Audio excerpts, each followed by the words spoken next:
मेरे प्रिय भाई और बहनों,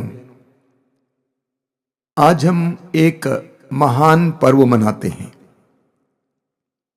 और वो पर्व है ईश्वर की करुणा का पर्व। बाइबल में हम पढ़ते हैं कि ईश्वर करुणामय ईश्वर है। ईश्वर करुणामय ईश्वर है। पूरे पवित्र धर्म ग्रंथ बाइबल में एक संदेश बार बार गूंजता है और वो संदेश है ईश्वर प्रेम है और वो हमें प्रेम करता है।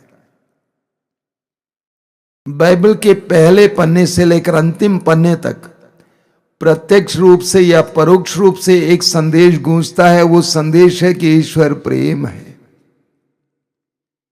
और वो हम सबको प्रेम करता है और प्रेम का रस है करुणा, क्षमा। लूकस के सुसमाचार के अध्याय 6 वाक्य 36 में प्रभु यीशु कहते हैं, अपने स्वर्गिक पिता की तरह दयालु बनो। यीशु हमें बताना चाहते हैं कि अपने स्वर्गिक पिता, हमारे स्वर्गिक पिता दयालु हैं, करुणामय हैं, उनकी तरह दयालु बनो। मत्ती के सुसमाचार के अध्याय 5 उसके वाक्य 43 से 45 तक प्रभु यीशु अपने शिष्यों को आप और मुझे क्षमाशीलता की आवश्यकता के बारे में बताते हैं। वाक्य 45 में प्रभु कहते हैं कि तुम्हारा स्वर्गीय पिता भले और बुरे दोनों पर सूरज को उगाता है और वृष्टि भेजता है, इसीलिए क्षमा करो। पूरी बाइबल में हम पढ़ते हैं कि ईश्वर करुणामय ईश्वर है। नहम्याह के ग्रंथ के अध्याय 9 उसके वाक्य 17 में हम पढ़ते हैं, तू एक क्षमाशील, करुणामय और दयालु ईश्वर है। तू एक क्षमाशील, करुणामय और दयालु ईश्वर है। तू देर से क्रोध करता और सत्य प्रतिज्ञता का धनी है। नबी योएल के ग्रंथ के अध्याय 2 वाक्य 13 में हम पढ़ते हैं, ईश्वर के बारे में योएल कहता है, वह करुणामय, दयालु, अत्यंत सहनशील और दया सागर है। वो सहज ही द्रवित हो जाता है। ये प्रभु ईश्वर का गुण है। योना नबी के ग्रंथ के अध्याय 4 उसके वाक्य 2 में योना नबी ईश्वर से कहता है, तू करुणामय तथा दयालु ईश्वर है, देर से क्रोध करने वाला, अनुग्रह का धनी और दंड देने को अनिच्छुक। ईश्वर कितना दयालु है, कितना करुणामय है। स्तोत्र 103 वाक्य 8 में स्तोत्रकार कहता है, प्रभु दया और अनुकंपा से परिपूर्ण है। प्रभु दया और अनुकंपा से परिपूर्ण है। वो सहनशील और अत्यंत प्रेममय है।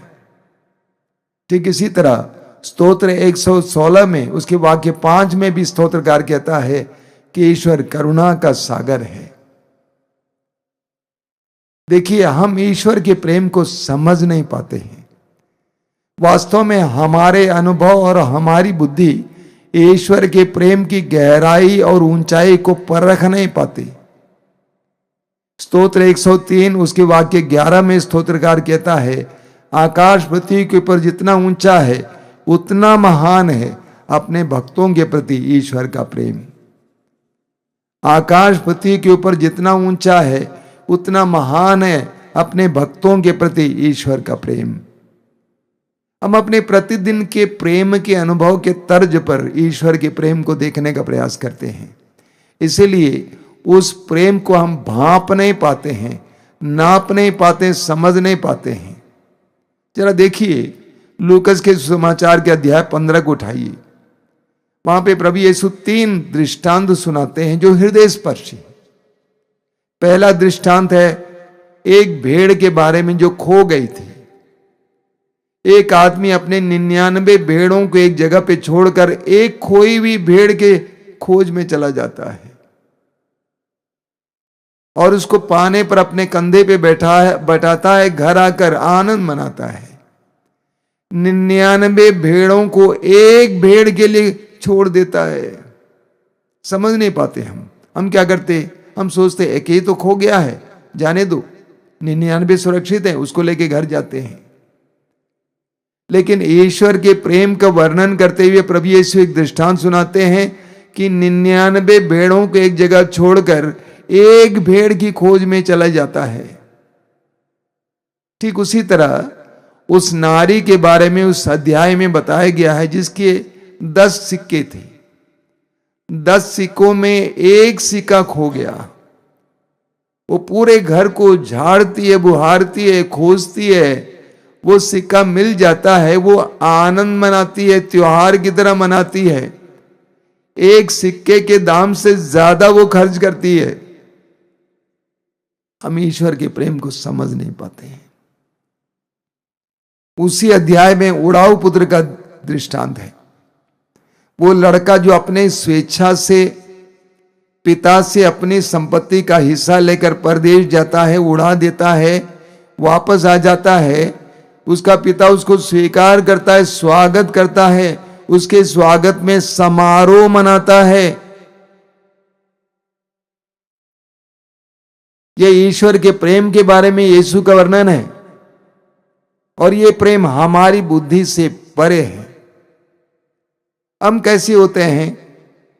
अगर कोई हमें दुख दे, हम उसका तिरस्कार करते हैं, उसको दूर रखते हैं। कोई हमें छोड़ के चले जाए, हम उसको इग्नोर कर देते हैं। कोई खो जाए तो हम सोचते हैं जाने दो। लेकिन ईश्वर का प्रेम हमारे प्रेम की तरह नहीं है। अभी कुछ देर पहले आपने सुना कि ईश्वर देर से क्रोध करता है और जल्दी द्रवित हो जाता है। ये ईश्वर के प्रेम का गुण है, विशेषता है। वो देर से क्रोध करता है और जल्दी ही द्रवित हो जाता है। हम कैसे होते हैं? हम ठीक इसके विपरीत होते हैं। सही है कि नहीं?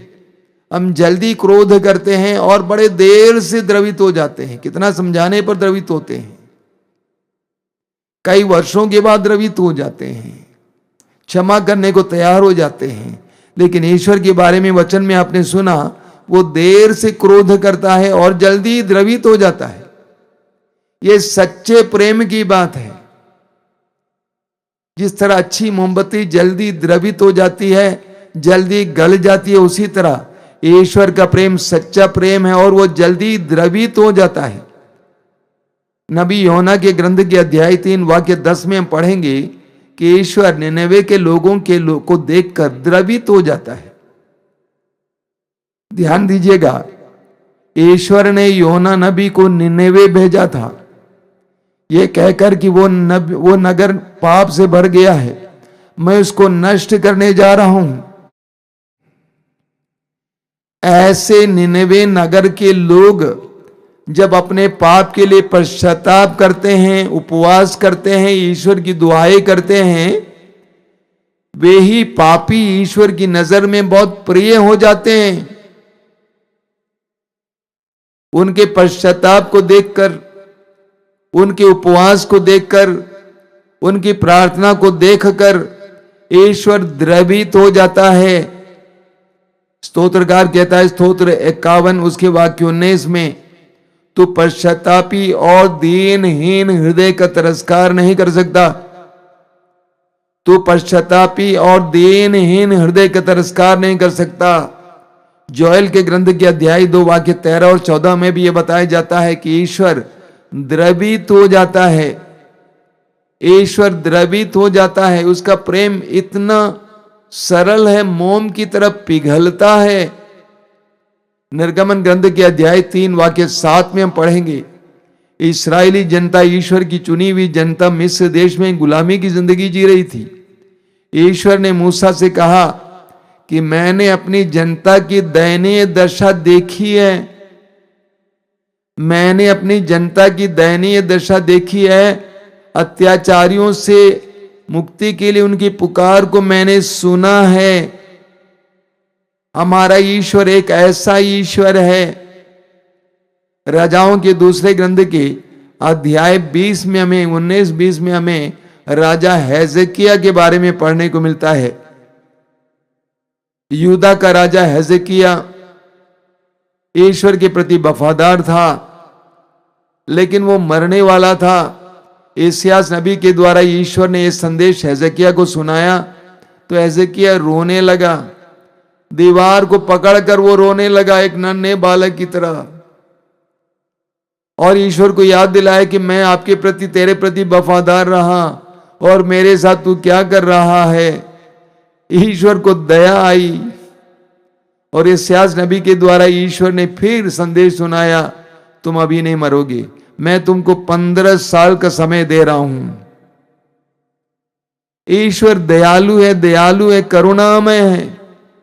प्रभु यीशु को लीजिए, मत्ती के समाचार के अध्याय 9 वाक्य 36 में हम पढ़ते हैं कि लोगों को देखकर यीशु के अंदर बहुत पीड़ा हुई, लोगों पर तरस आया, प्रभु को तरस आया लोगों पर। लोग बिना चरवाहे के भेड़ों की तरह थे। लूकास के समाचार के अध्याय 7 को उठाइए, वहां पर प्रभु यीशु नैन नगर जा रहे थे।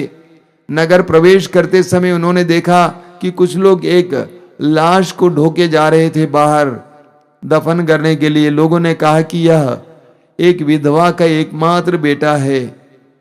यीशु के दिल में उसके प्रति कितने पीड़ा हुई, और यीशु उसके करीब जाते हैं और कहते हैं, रोना नहीं, रो मत, और उस लड़के को जिंदा करके उस विधवा के हाथों में थमा देते हैं। यीशु दयालु थे, करुणामय थे। मत्ती के समाचार के अध्याय 14 वाक्य 14 में हम पढ़ते हैं, प्रभु यीशु वचन सुना रहे थे, शाम हो चुकी थी, काफी बड़ी संख्या में लोग उनके वचनों को सुनने के लिए इकट्ठे थे। प्रभु को उन पर तरस आया, उनको चंगा किया और उनके लिए भोजन का प्रबंध किया। यीशु के दिल में करुणा थी। ईश्वर होने के बावजूद उनके हृदय में लोगों के प्रति दया थी, करुणा थी, द्रवित हो जाते थे, तरस आता था उनको।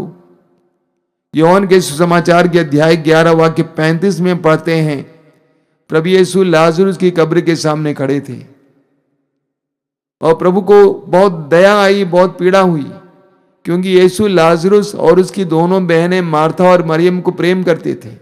वचन में लिखा हुआ है, यीशु रो पड़े, यीशु रो पड़े, यीशु दया से द्रवित हो गए। लूकास के समाचार के अध्याय 15 को उठाइए, उसके वाक्य 20 को। जब उड़ाऊ पुत्र अपने पिता के घर की ओर वापस आ रहा था, वचन में लिखा हुआ है, पिता ने पुत्र को दूर से देखा और वो दया से द्रवित हो गया।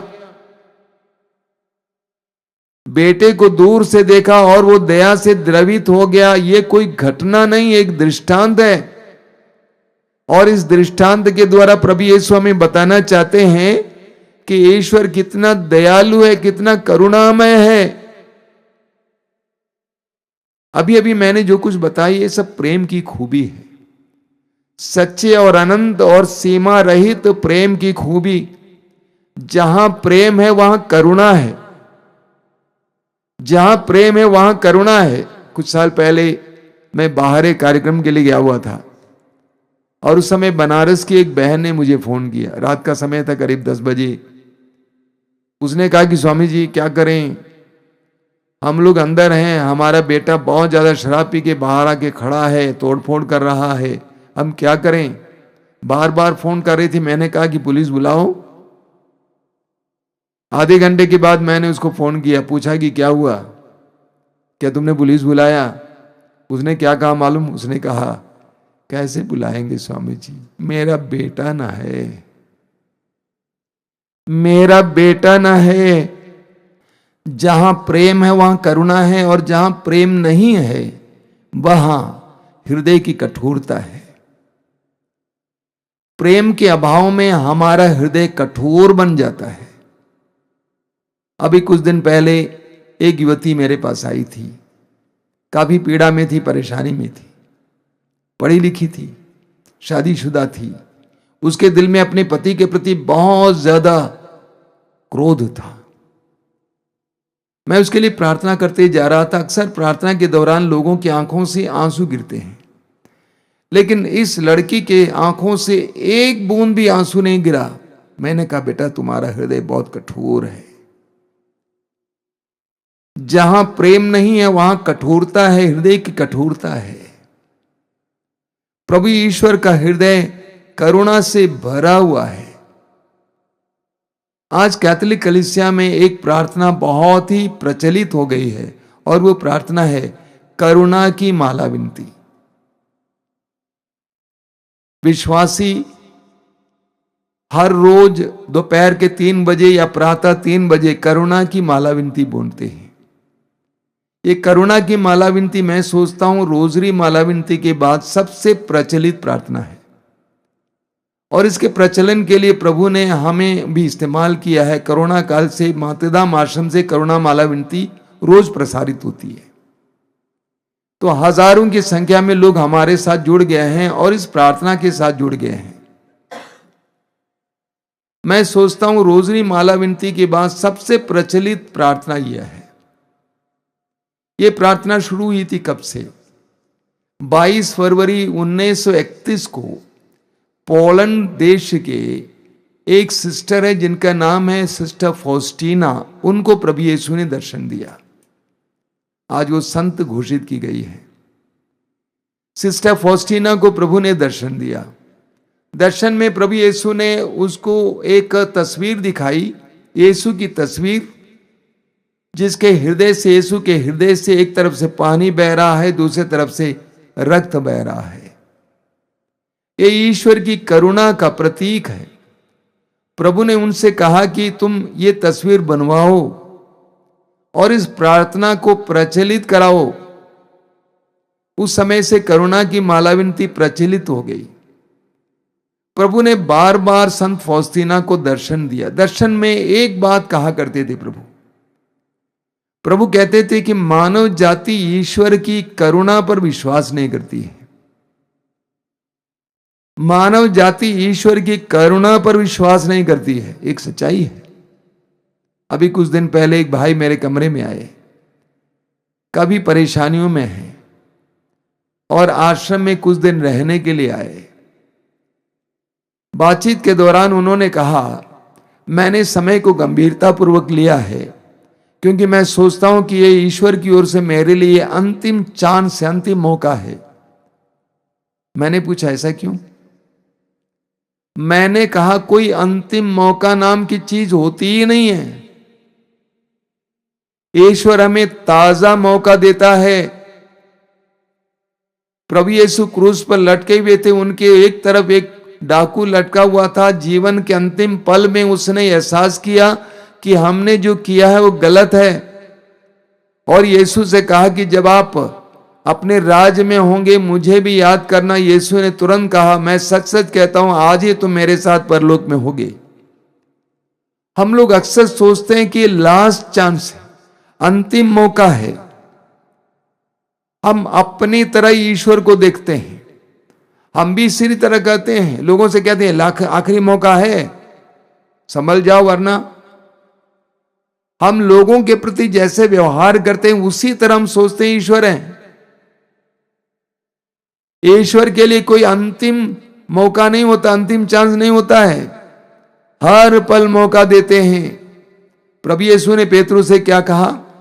पेतरू से कहा, मैं तुमसे कहता हूं, मत्ती अध्याय 18 वाक्य 21 में, मैं तुमसे कहता हूं 7 बार नहीं बल्कि 70 गुना 7 बार क्षमा करो। ईश्वर हमें मौके पर मौका देता है। कई लोग ईश्वर की करुणा पर विश्वास नहीं करते हैं। कई शराबी लोग इसलिए शराब को नहीं छोड़ पाते हैं क्योंकि वे लोग सोचते हैं कि हम तो शराबी हो चुके, अब क्या करेंगे। बुराई में फंसे हुए लोग सोचते हैं अब क्या किया जाए, अब छोड़ दीजिए, हमने मौका गंवा दिया, हम बदनाम हुए, हमारा समय बेकार गया, अब जाने दो। लोग ऐसे सोचते हैं।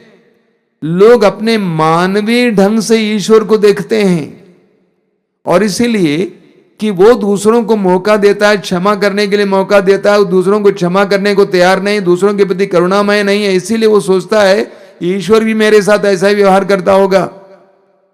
प्रभु यीशु ने सिस्टर फॉस्टीना से कहा, मानव जाति ईश्वर की करुणा पर विश्वास नहीं करती है। ईश्वर दयामय है, करुणामय है, ईश्वर के लिए सब कुछ संभव है। लूका 18 वाक्य 27 प्रभु यीशु कहते हैं जो मनुष्यों के लिए असंभव है वो ईश्वर के लिए संभव है। हम लोग अक्सर मानवीय न्याय व्यवस्था के अनुसार चलते हैं और ईश्वर को भी देखते हैं। जब उड़ाऊ पुत्र अपने पिता के भवन में वापस आया, पिता ने उसके आगमन के कारण आनंद मनाया और भोज की तैयारी की। जब उसके बड़े बेटे को इसका पता चला, वो घर आने से इनकार करता है। वो कहता है मैं घर नहीं आऊंगा। जब घर आया, उसने देखा कि सब साज बज रहा है, खुशी का माहौल है, तो उसने अपने पिता से कहा कि पिताजी आप ये क्या कर रहे हैं? इसने तो अपने आपकी संपत्ति उड़ा दी, आपको बदनाम किया, आपको दुख दिया। मैं बराबर आपके साथ रहता हूं और आपने मेरे लिए कुछ प्रबंध नहीं किया इस तरह का। वो बड़ा भाई सांसारिक न्याय के हिसाब से देख रहा था। ईश्वर का न्याय उस तरह नहीं होता है, ईश्वर का न्याय कुछ अलग होता है। आप स्तोत्र 103 पढ़िए, वहां पे क्या लिखा हुआ है। स्तोत्र 103 वाक्य 13 और 14 में पिता जिस तरह अपने पुत्रों पर दया करता है, प्रभु उसी तरह अपने भक्तों पर दया करता है। पिता जिस तरह अपने पुत्रों पर दया करता है, प्रभु उसी तरह अपने भक्तों पर दया करता है, क्योंकि वो जानता है कि हम किस चीज के बने हैं। उसे याद रहता है कि हम मिट्टी हैं। यही पॉइंट है। हम लोग अक्सर सोचते हैं ये तो अन्याय करता है, झूठ बोलता है, ये बेईमानी करता है, इसको तो मरना चाहिए, इसके साथ इसको दंड मिलना चाहिए। लेकिन ईश्वर उस तरह नहीं दिखता है। ईश्वर जानता है वो किस मिट्टी के बना हुआ है। ईश्वर हमारे अतीत को देखता है, हम किस परिस्थिति से गुजरे उसको देखता है। ईश्वर हमारी दुर्बलताओं को देखता है। हमारा न्याय ईश्वर के न्याय की तरह नहीं है। ईश्वर इस तरह देखता है, वो हमें जानता है। हमें शोक ग्रंथ के अध्याय 3 उसके वाक्य 22 और 23 में पढ़ने को मिलता है। शोक ग्रंथ अध्याय 3 वाक्य 22 और 23 वहां लिखा हुआ है कि प्रभु की कृपा बनी हुई है, उसकी अनुकंपा समाप्त नहीं हुई है, वह हर सवेरे नई हो जाती है, उसकी सत्य प्रतिज्ञता अपूर्व है। और एक बार पढ़ता हूं, ध्यान से सुनिए। प्रभु की कृपा बनी हुई है, उसकी अनुकंपा समाप्त नहीं हुई है। ईश्वर की अनुकंपा समाप्त नहीं होती है, हमारी अनुकंपा समाप्त होती है, हमारी दया समाप्त हो जाती है। हम कहते हैं अब नहीं होगा, लेकिन वचन में लिखा हुआ है उसकी अनुकंपा समाप्त नहीं हुई है, वह हर सवेरे नई हो जाती है, उसकी सत्य प्रतिज्ञता पूर्व है। हम कितना भी ईश्वर से दूर चले जाएं, कैसा भी जीवन जिए, परम पवित्र सत्य प्रतिज्ञ ईश्वर का प्रेम बदलता नहीं है। प्रतिदिन वो हमें नई कृपा, नई अनुकंपा से प्रेम करता है। ये ईश्वर का प्रेम है। आज जब हम ईश्वर की करुणा का पर्व मनाते हैं, मैं आपसे कहना चाहता हूं प्रतिदिन करुणा माला विनती बोलिए, उसमें बहुत बड़ी शक्ति है। करुणा माला विनती माता मरियम की ओर नहीं है, ईश्वर की ओर है। हम ईश्वर से करुणा की भीख मांगते हैं। आश्रम में हर रोज दोपहर को 3 बजे करुणा माला विनती होती है, उसका लाइव प्रसारण भी होता है। आप में से कई लोग उसको देखते हैं, उसमें सहभागी होते हैं। प्रभु ईश्वर हम पर दया करता है, वो हमको प्रेम करता है। हम उसकी करुणा पर विश्वास करना सीखें। मैंने एक भाई को अपने कमरे में बुलाया जो आश्रम में रह रहा है। मैंने कहा प्रार्थना करने के लिए आप जो बैठते हैं ना, आपकी शैली ठीक नहीं है, सिर को लटका कर।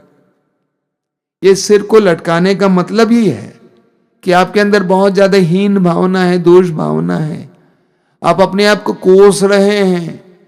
प्रभु यीशु को पकड़वाने वाला यूदस, उसने अपने आप को कोसा कि मैंने गलत किया। इस कदर उसने अपने आप को कोसा कि वो उसने आत्महत्या की। दुनिया में बहुत सारे लोग ऐसे जीते हैं, मैं पापी हूं, मैं गलत किया हूं, मैंने गलत किया है, मैं सुधर नहीं सकता हूं। बिल्कुल नहीं। मैंने उनसे कहा कि ऊपर की ओर देखिए, प्रभु की ओर देखिए। प्रभु का वचन कहता है प्रभु की ओर दृष्टि लगाओ और आनंदित हो। अपने सिर को सीधा करना। ईश्वर आप पर दया करता है, करुणा करता है। उसकी करुणा कभी समाप्त नहीं हो सकती है, उसकी अनुकंपा कभी समाप्त नहीं होती है। वो प्रतिदिन नई अनुकंपा से, नए करुणा से आपको प्रेम करता है। आइए हम प्रार्थना करें। प्रभु यीशु, धन्यवाद देते हैं इन पलों के लिए, आज के इस महान त्योहार के लिए धन्यवाद देते हैं। तेरी दया के लिए धन्यवाद देते हैं, अनुकंपा के लिए धन्यवाद देते हैं। दयालु पिता, तूने यीशु को इस संसार में भेजा प्रेम के संदेश वाहक के रूप में, प्रेम देकर भेजा। यीशु के द्वारा तूने अपने महान और असीम प्रेम को हमारे सामने प्रकट किया। पिता, हम तुझे धन्यवाद देते हैं। यीशु के द्वारा हम तुझे जान पाए। पिता, हम तुझे धन्यवाद देते हैं। हमें जान पाए कि तू अब्बा है, पप्पा है, डैडी है, हमें क्षमा करने वाला है।